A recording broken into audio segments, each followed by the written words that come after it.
So I haven't been here for quite a while. I could say that I've been busy, and honestly, that was true for quite some time when I was organizing and planning my own wedding, and I really wanted to be present in the moment. But then things got back to normal and I just couldn't go back to filming. I lost the routine of combining work and filming, and I lost my confidence in front of the camera. My imposter syndrome really kicked in hard. I felt like I can't produce anything of value to other people.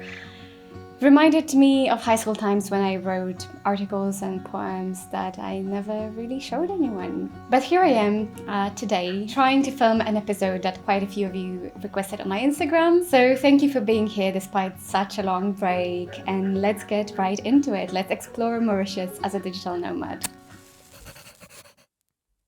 So before I tell you why Mauritius, let me tell you why actually in the very beginning I didn't want to come here. A while back, I think I saw a documentary on YouTube about Mauritius, and it focused heavily on golfing and rum, two things being quite popular here. And I just felt like I don't get this vibe and maybe this is not a place for me. But then this year we looked at the map of the world, which countries are open with the COVID pandemics and so on, and we found Mexico and Mauritius. I then spoke to a friend that I know thanks to Instagram, and I knew that she lived here for about a year. So I asked her about how she found it, and she said that actually I was really wrong about how things are here, and that you could do anything you want, from hiking to surfing to diving, and that it's a really versatile place where you could find a lot of things to do for months and months. So that really made me interested in coming here. And then further on in the year, Mauritius announced that they have a special digital nomad visa, which is quite easy to get. It's free. All that is required is that you have a source of income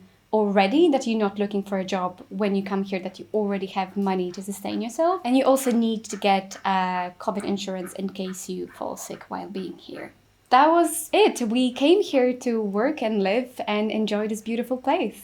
It so happened that we planned to come in December, which I knew is sort of rain season here. Also, it's not the season that is known for a lot of wind. So we did not really have a lot of expectations when it comes to great weather or surfing and kiting and windsurfing. We just thought, well, it's a beautiful place. Let's see what happens. Okay, let's get into logistics. Where could you live? The island is mostly divided into the north and the south, and the north is known for beautiful sandy beaches, and it has bigger towns, like bigger agglomerations where you have shopping malls, and there you do not have a lot of wind, so the sea is very calm, which is good for diving. And then the south has mountains, and it has the wind and the waves, so it's perfect for hiking, surfing, windsurfing, kite surfing. You can also dive, and it has dolphins, just saying, you know. And we picked the south because we obviously wanted to focus on the water sports, so this is why we picked this region. So where to live in the south? It actually took us quite some research. Our top priority was to be close to the best windsurfing, kitesurfing spot, which is actually one beach, Lumorne Beach. And there it's very hard to find accommodation. It's sort of like a nature protection zone. So we picked a town that's 10 minutes away, and it has a supermarket, a pharmacy. It's called La Goulette. La Goulette is a lovely, quiet town that has all that you need. As I mentioned, a supermarket, some fruit stalls, some restaurants, a pharmacy, a doctor's office, pretty much anything that you could need. And as I mentioned, it's 10 minutes away from the main beach. Once we picked the town, we browsed Airbnb offers, and we were looking for something with good reviews and good internet. And honestly, here we got very lucky because we also have a beautiful view and we love living here. This apartment cost us about 1,200 euros for 4 weeks. We also got a car, even though it is an additional cost, but we love being able to go wherever we want, especially to the beach for windsurfing, kitesurfing, and moving quite freely. This time we got a car from a local person, not a rental company, because it's a lot cheaper. The car for 4 weeks cost us about 500 euro. So what are typical mornings like here? We are blessed here with an amazing time difference, which I think is one of the best things about living and working here. Our 1 p.m. is 9 a.m. in Dublin, so this time in the morning until early afternoon is just free time. So every day We wake up, I clean up our space a bit. Then if the heat allows, I try and do yoga. But to be entirely honest with you, that maybe happened like twice. I'm looking at my husband to confirm, like, I didn't really do yoga. It was way too hot. But then we have breakfast and then we try and go quickly to the beach, do either kite or wind or something else, and we enjoy our free time. I think one of the main reasons to come to Mauritius is the street food culture here. It's really interesting because it's a mix of different cuisines, Indian, Chinese, and some other influences, Creole. And it's delicious and it's cheap. We've been getting food between €1 to max €5. Usually it's around €3. And it's really, really good. So the mornings are quick breakfast, then off to the beach, do some sports, street food lunch. And then after that, sometimes we still have a moment to take a dip in the ocean and swim. And then we're back to work in the flat and setting up for the meetings. And it's still 9 a.m. back in the country where we work. So this is quite amazing, honestly. You have to be quite strategic with your time during the day when you do things to make the most of your energy. Also, what I started doing is my own iced tea and iced coffee, which saves a lot of money because we can have it at home from normal water, and it's really, really nice.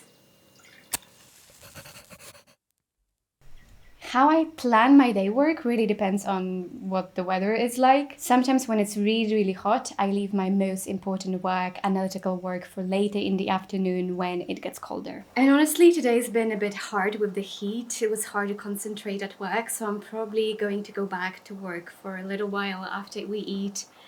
And I'm not making anything fancy. I have something called Knodfix. It's like an instant dish thing that I brought from Poland. The dinners we always have at home, and we cook mostly with the things that I brought from Poland and some things that we buy here. And here in La Goulette we have a kind of touristy supermarket, so you definitely could buy cheaper things around here in the island, but it's not the most convenient for us, so we still buy things here in the closest shop. And to give you an idea of the prices, I took our last receipt, so it's not a lot of products, but maybe it will give you an idea of the prices. For one ice cream, I paid €2. For a box of oats, €3. Organic rice drink, €5. Bananas, €1. One beer, €1. Frozen fruit, frozen berries, that was €9. Oh my god. And instant coffee, €4. In the evenings, I try to do some yoga when the weather gets colder, or I watch some Netflix shows. But honestly, a lot of times I just fall into bed because I'm so tired from the entire day in the heat, doing water sports and then going straight to work. So what about weekends?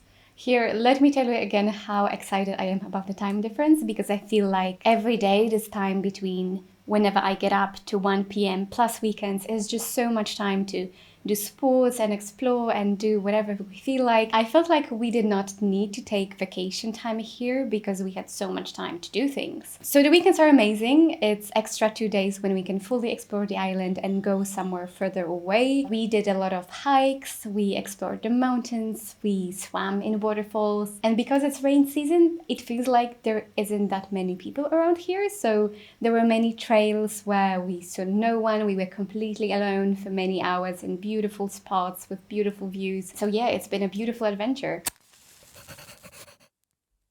It would be incredibly hard to pick one favorite thing about living here, but what comes to my mind is how nice the people are here. People here are a beautiful cultural mix, but they have their own island identity.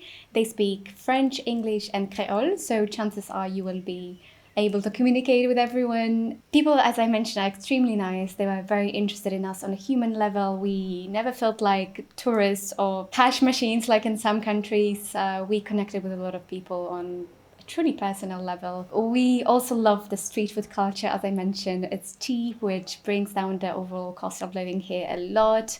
And it's also a fantastic part of life, you know, the amazing food you can get here. And obviously nature, how unspoiled and wild it is. Mountains and hikes and the views, the waterfalls, it gives you the feeling of being somewhere wild and beautiful. Let me share with you one more funny thing. I'm the type of person who, wherever I go, I'm lost in admiration. I always say, I loved it so much, I want to go back to this country. But my husband is not the same. He never said that. He always says, you know, the world is so beautiful and interesting. Why would we go twice to the same place? Let's see something new. But this time, he also said that he loves Mauritius and he wants to go back. I think this is mostly because he has the best windsurfing conditions here that he's ever experienced, so I'm pretty sure we will be back here one day. So I really hope this was useful. If you still have questions that remain unanswered, let me know. I will be so happy to get back to you. And thanks for watching.